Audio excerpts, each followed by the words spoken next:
မောင်နဲ့အိမ်မှာဘယ်သူမှမရှိဘူးနော်တဲ့ဟုတ်လားတဲ့မောင်ရောက်ပြီနော်တကားလာဖွင့်ပြီးတော့တဲ့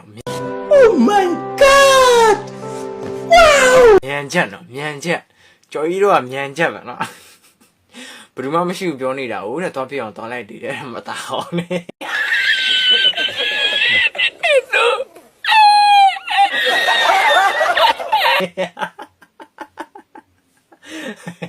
နော်သူပြောတာမှန်တယ်နော်အိမ်မှာဘယ်သူမှမရှိဘူး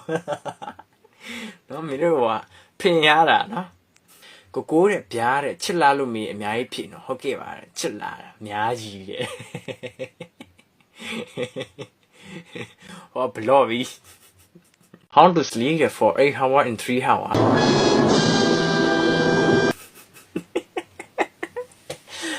ဟာရောက်ရေးမဟုတ်နော်ဒါမတိလို့မေးတာလေဖြစ်ကောင်ဖြစ်နိုင်တယ်ပေါ့နော်ရှိမလားလို့ပေါ့ကိုကင်ပါပေါ့နော်ဒါကိုကေတောင်ဒုံနဲ့လိုက်ရရတယ်ဆိုတော့နော်မင်းတို့ရဲ့မိကွန်းကြီးอ่ะပေါ့နော်ဆောင်းရက်နေပြင်းထန်ခက်ခဲလုံးတယ်ပေါ့နော်ဆောင်းရက်နေကြမ်းနေတာပေါ့နော်ငါစားဟိုင်းနဲ့ညစားပြီးတဲ့ခောက်စစ်စားရတယ်လူရောကြောင်နေကောင်းတယ်ဟာဟာယောဟိုအဲ့နော်သူကောင်းဆိုတော့မင်းဘယ်လိုပြောမလဲအမေကသားတယောက်ရဲ့ပါဇက်ဟလိုက်တာနဲ့ဘိုက်တယ်မှာဥပနခွေရှိလေဆိုတော့ကြိုတိနေတဲ့ပုံစံကြီးပေါ့နော်အဲ့လိုမျိုးပေါ့နော်အရေးတကြီးမေးစရာရှိလို့ပါအော်မေးလေတဲ့စားပြီးပြီလားတဲ့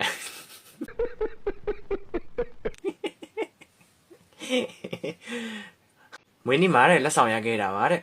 မွေးထားရမလားစားလိုက်ရမလားစဉ်းစားနေတာတဲ့အားရောတော့ကားယူဟောမဟုတ်ဘူးကားဖေးကဘဲကိုပြောတာဩလက်ခွေငါမျက်မှန်လိုနေပြီကွာ Sorry. ကားဖေးကဘဲကိုပြောတာနော်ဖွင့်ပြောတယ်တန်းချင်းခံရတယ်နောက်တနည်းကကြတော့ခင်အောင်လုပ်တယ်ရင်းနှီးသွားတယ်တိတိတတ်တာပြောဖွင့်ပြောတယ်အငင်းခံရတယ်နော်မင်းတို့ဘလောက်ပဲကြိုးစားမင်းတို့ရဲ့ result ကတော့အငင်းခံရတာပေါ့နော်ဒါကြောင့်မို့လို့နော်အချိန်ကုန်ခံမနေရအတန်းပြီးတော့ဖွင့်ပြောပါနော်အချိန်ကုန်တိတ်မခံနဲ့